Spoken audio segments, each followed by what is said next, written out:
वह रोग से दिन रात अत्यधिक जलता हुआ दुखी रहने लगे तुम। जब तक घर में धन था तब तक वैश्या भी रही। धन समाप्त होने पर वो बचा कुचा सभी धन लेकर के भाग गई। वह अत्यंत नीच घृणा की भूमि वेश्या किसी दूसरे का संग पाकर चली गई। तब उसने व्याधि एवं बाधाओं से अत्यंत पीड़ित, रोग से व्याकुल चित्त रोते हुए अपनी स्त्री से कहा, हे देवी मेरी रक्षा करो, मैं बड़ा ही कठोर हृदय वाला तथा वेश्या में आसक्त रहा। हे सुंदरी, मुझ पापी से तुम्हारी कुछ भी भलाई नहीं हुई। जो निंदित नीच पुरुष अपनी विनम्र स्त्री का सम्मान नहीं करता, हे भद्रे हे कल्याणी, वह 15 जन्म पर्यंत तक नपुंसक रहता। हे महाभागे, सज्जनों द्वारा दिन रात उसकी निंदा होती है। इस पे संदेह नहीं कि मैं तुम्हारा अपमान करके अवश्य ही पाप योनि में जाऊंगा। मैं क्रोध से जला जा रहा हूँ, किंतु तुम्हारे पुण्य प्रताप से जीवित हूँ। इस प्रकार कहते हुए पति से हाथ जोड़कर ब्राह्मणी ने कहा, हे कांत, हे पतिदेव, आपको मेरे प्रति दीनता एवं लज्जा नहीं करनी चाहिए। आप पर मेरा क्रोध भी नहीं है और आप अपने को दग्ध हुआ धधकता हुआ कह रहे हैं, इस पे संदेह नहीं। पहले किए गए पाप ही इस लोक में दुख रूप से आते हैं। अतः जो साध्वी स्त्री अथवा पुरुष सहता है वही उत्तम है।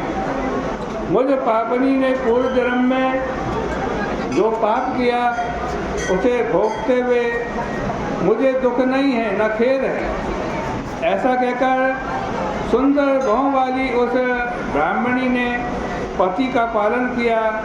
अपने पिता तथा बंधु बांधवों के घर से धन ले आई, पति का पालन किया। क्षीर सागर वाले भगवान विष्णु एवं अपने पति का चिंतन करने लगी। वह वरवर्णनी दिन में तथा रात में कभी सोती नहीं थी। पति के दुख से दुखी होकर उसने यह कहा, देवता एवं पितर लोग जो कि बहुत बार गाए और सुने गए हैं, तो मेरी पति की रक्षा करें। मेरे पति को सभी पापों से रहित रोग मुक्त करें। आज कहते हैं महात्मा गणेश जी को मैं लड्डू चढ़ाऊंगी, शनिवार का उपवास करूंगी, मीठा नहीं खाऊंगी, घी नहीं खाऊंगी, बिना तेल लगाए रहूंगी, इसमें कोई संशय नहीं। ये मेरे पतिदेव रोग रहित होकर सैकड़ों वर्ष जिए। वह देवी प्रतिदिन इस प्रकार प्रार्थना करती थी। उसी समय देवल नाम का एक महात्मा वैशाख के महीने में घाम से दुखी हुए सायंकाल उसके घर में आया। तब उस स्त्री ने कहा, अरे मेरे घर तो वैद्य आ गए हैं, इनके आने से अवश्य ही मेरा पति रोग रहित हो जाएगा।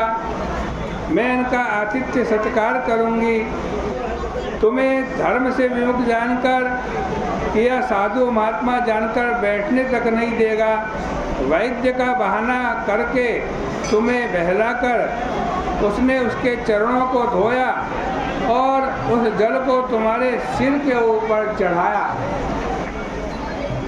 तुमसे समर्थन प्राप्त कर तुम्हारी स्त्री ने सायंकाल उस महात्मा को घाम लगने से जो दुखी था, आज उसके निवारण के लिए पानक सुगंधित शीतल शरबत दिया। वह मुनि प्रातःकाल सूर्योदय होते ही जिधर से आए थे वहाँ चले गए। तत्पश्चात थोड़े ही दिनों में तुम्हें सन्निपात हो गए। त्रिकूट, सौंठ, मिर्च और पीपल पिलाते समय तुमने अपनी पत्नी की उंगली काट ली और एकाएक दोनों ऊपर एवं नीचे के दांत तुम्हारे जुड़ गए। दांत जुड़ने से वो उंगली का टुकड़ा आपके मुख में रह गया। उंगली के टुकड़े को दांत से टुकड़े टुकड़े कर खाकर तुम पंच तत्व को प्राप्त हो गए, मर गए। सुमनोहर सैया पर सोए हुए उस चली वेश्या का स्मरण करते हुए आज तुम्हारी मृत्यु हुई। तुम्हारे मरा हुआ जानकर परम सुंदरी पतिव्रता तुम्हारी पत्नी ने अपना कंगन बेचा और पर्याप्त लकड़ी लेकर उसने चिता बनाई और उसके बीच में पतिदेव को करके साथ ही पतिव्रता ने भुजा से भुजा, पैरों से पैर सटाकर, मुख से मुख, हृदय से हृदय मिलाकर आज तुम्हारे साथ वो सती हो गई। आज कहते हैं वैशाख मास में पीने योग्य पानी मात्र के देने से और एक देवल ऋषि के पैर धोने मात्र से उस ब्राह्मणी ने शरीर त्याग कर अपने पति का आलिंगन करके अचानक ही विष्णुलोक प्राप्त कर लिया, जो योगियों के लिए भी बड़ा दुर्लभ है। तुमने उस वेश्या की चिंता में सभी सत्कर्म छोड़ दिए थे और अंत मृत्यु काल में भी वेश्या का ही चिंतन करते हुए प्राण त्यागे थे। अतः सदा प्राणियों को विघ्न करने वाला हिंसा परायण भयंकर व्याध जन्म तुमने पाया। मास में किए गए उस पानक दान में वस्तुतः कहाने से तुमने समर्थन मात्र किया था, उसी पुण्य के प्रभाव से आज सभी सुखों के एकमात्र कारण वैशाख धर्मों को पूछने की तुमने सद्बुद्धि आई। मुनि के धोए हुए चरणों के अपशिष्ट जल को, जो कि समस्त पाप समूह को नष्ट करने वाला है, तुमने सिर पर धारण किया। उसी के प्रताप से इस वन में तुम्हारी और हमारी संगति हुई, जिससे कि सभी संपत्तियों तथा संतान परंपरा भी तुम्हारी रहेगी। यह सब कुछ कह सुनाया जो तुमने पूर्व जन्म में किया था।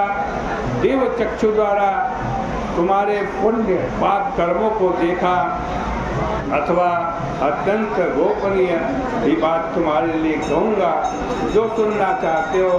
हे महामते, तुम्हारी चित्त बुद्धि जैसी हो गई है, तुम पूछो, तुम्हारा कल्याण होगा।